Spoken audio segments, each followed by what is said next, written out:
I know that this can sound really complicated. Giving access to Facebook Ads Manager, like what is the best practice? What's the proper way to share accesses with maybe a colleague or share accesses with an agency that's running ads for you? You know, Facebook doesn't make it easy. All right, so in this video, I'm gonna share with you the best practices and what we do at Scale Driven so that you can give proper access to an agency or to other people to your Facebook Ads Manager.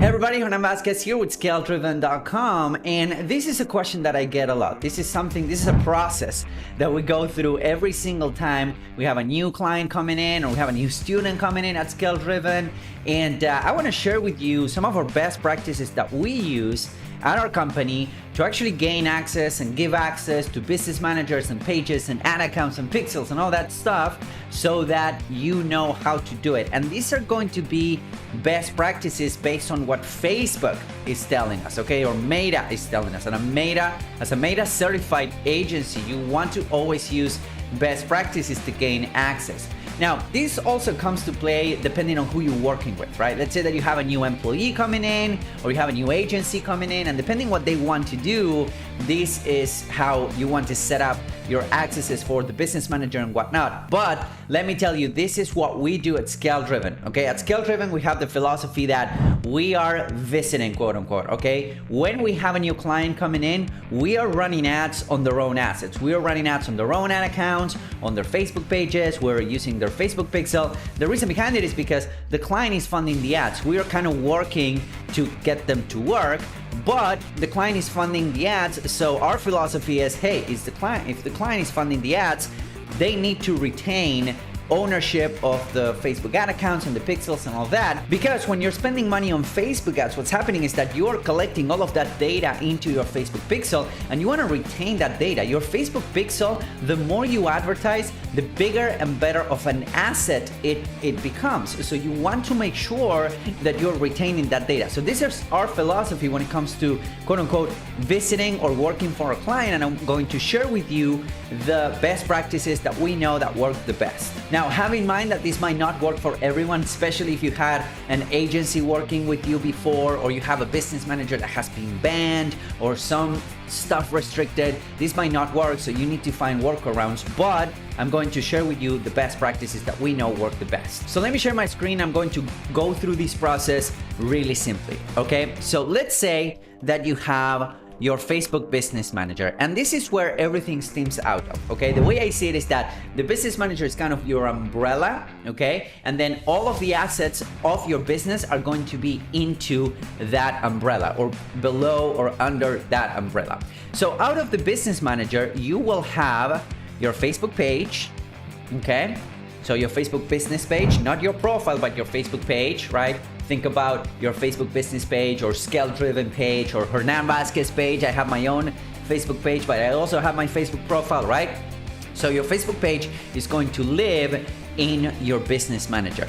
Then the next thing that you might have is an ad account, okay? So I'm gonna put it here. So it's gonna be an ad account.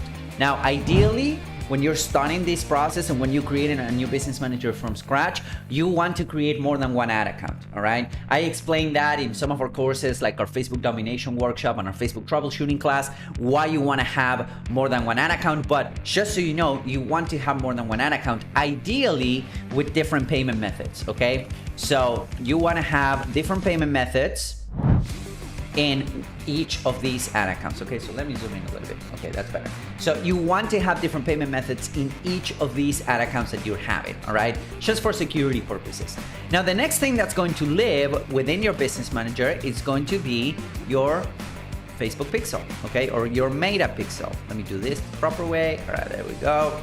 So your Meta pixel is going to live in your business manager as well.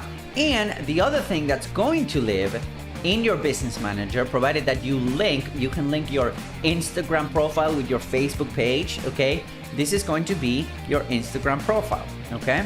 So anything that has to do with Instagram profiles and Facebook pages, usually they should be connected. And if they're connected, once you create or you claim your Facebook page into your business manager, then the Instagram profile will follow because they act as a unity, all right? And you want to have your Facebook page and your Instagram profile in the business manager so that you can run ads both on Instagram and on Facebook, okay? Now, can you run ads on Instagram without an Instagram profile? Yes, you can, but it's ideal that you would have both assets in there, okay? So this is the umbrella. You have your Facebook business manager, you have your Facebook page, you have your ad account, you have your Meta Pixel, and you have your Instagram profile. Now the Meta Pixel needs to be installed everywhere, okay? So in all pages.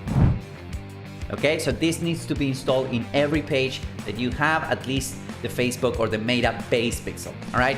Now, let's say that you have this, okay? You might have maybe a Facebook page scatter, maybe you open it back in the day before business managers were a thing, or maybe you have a couple of ad accounts.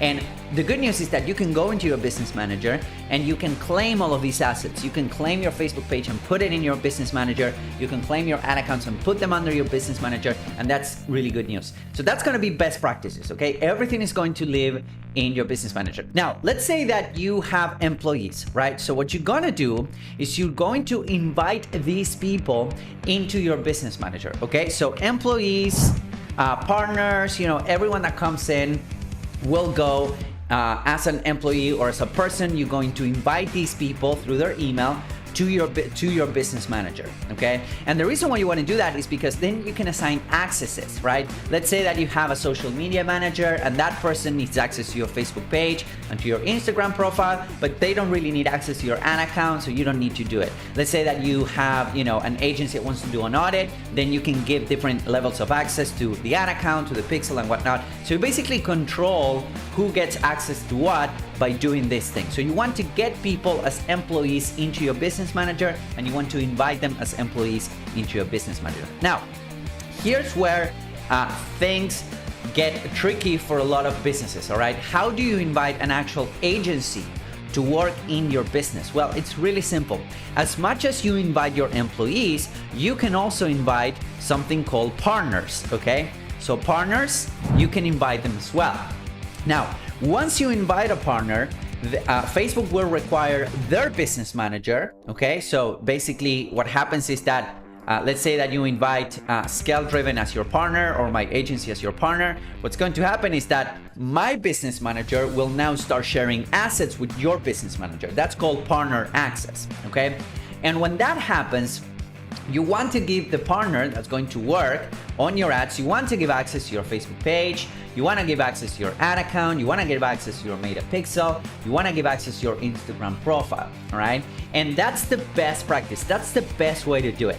Now, sometimes I get invited to a client business manager, like me personally, right? And if I get invited as an administrator to that business manager, then I can go in and assign those permissions. But what's going to happen is that I generally invite my company's business manager into the client's business manager as a partner. So you want to make sure that you're inviting a partner. Now, what you're going to need from your agency or from the people that are coming and running your ads, it's the business manager ID.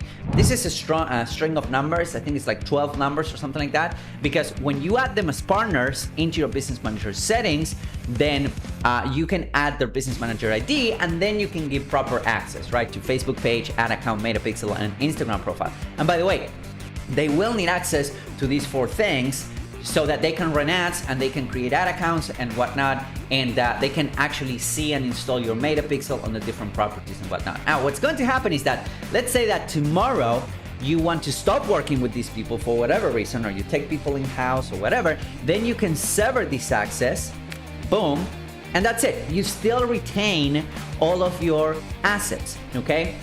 So you still retain all of your access, and the agency that's running ads for you, they don't get access to your stuff anymore, right? Now, the problem is that if you invite people personally here, or you invite employees instead of partners, they can still get access to your business manager. So you wanna make sure that for liability purposes, you want to make sure that you always use the partner access option so that if anything happens and you don't want to work with these people anymore, or whatever happens, then you can sever that access and they just don't get access to any of your stuff ever again. Now, another best practice when it comes to your business manager is that you should have at least 2 administrators in this business manager. The reason why you want to have at least 2 admins, right? Like it can be yourself, and it can be a coworker or spouse or family member or your kids or whoever has a Facebook profile. The reason behind it is because sometimes what happens is that Facebook will trip over the red button, okay? And they might pause or restrict your profile for no reason, and this might happen. So you want to have another admin so that person can go in and check the ads and check the Facebook pages and whatnot. So generally speaking, that's what we recommend when it comes to best practices to access the business manager. You want to have more than 1 admin. And if you're the only person in that business manager, that could also happen if you don't have any employees, then you want to add another person and turn that person into an admin, okay? So again, it can be somebody from your family. It doesn't have to be somebody that works with you, but this is a best practice just in case that your profile gets shut down or banned, because if you only have 1 admin in your business manager and your profile goes down, then you lose access to all of these assets. In fact, that's a huge liability because some ads might still be running, but you cannot do anything with them, all right? So this is kind of a preventive measure. So you want to have more than 1 admin, you want to have more than 1 ad account with different payment methods, you want to have more than 1 megapixel, you want to have more than 1 ad account. And then what I would also recommend that you do is that you have more than 1 business manager. Each person on Facebook can have more than 1 business manager. Okay, so you can do that. And you know what? Inside this business manager, you don't need to have anything. Like you can just have a couple of ad accounts that you can create, and that's it. Okay, but this would also be a best practice. Why? Because if this business manager goes down, unfortunately, you lose the pixel data, but you can start anew. And that is the name of the game. You want to have options when it comes to advertising on Facebook. And again, provided that you're doing everything well and everything by the book, you can still get shut down, which is kind of a pity. But if you're battling with that, I have another video on how to get your Facebook ads account unrestricted, or what to do if your Facebook ads are not getting approved. So you can go watch this video and let me know what you think. Okay, there's going to be a link somewhere around here so that you can watch it. And you can also give partnered access to this company or this agency that's coming in and work for you, and that's the way that it should be done. Now again, these are best practices, okay? There's like a million variations of this, but these are literally best practices by Meta. And what's going to happen if you're an agency, this is for business owners, right? If you're an agency, it does benefit you to have this set up, because if you have these ad accounts in your business manager as partners, what's going to happen is that the ad account spent is going to count towards you as an agency. So that will give you a better chance at going into an upper echelon, if you would, because it's all based on spend. If you're spending $500 a month versus if you're spending, $5 million a month or something like that, you will be treated different at Facebook. And that's what happens at Scale Driven, is that we're a high tier agency because of all of the spend that we're accruing based on all of the money that we are managing for clients every single month. Now, this is not our spend, this is client spend, but it counts toward how much money you're managing as an agency. So it does benefit you to actually have this set up right here, okay? So I hope that this is helpful. Again, you always want to use a business manager. You want to put everything under your business manager, and then you want to use the partner access to give access to partners like agencies or freelancers and whatnot. And then you always want to have more than one admin in your business manager, more than one ad account with different payment methods, and more than one business manager whenever possible, with again more than one admin. Okay, so I hope that is helpful. Again, we laid this all out in many of our courses, like our Facebook troubleshooting class and whatnot. We also lay this out. I laid this out in another video, which is how to get your Facebook ad account unrestricted and how to prevent your Facebook ads from being banned. And I hope that this is helpful. And again, if you have any questions, feel free to reach out, post them in the comments below or somewhere around this piece of content, and I will be more than happy to answer those comments. Hope that is helpful. I talk to you guys soon. Bye-bye.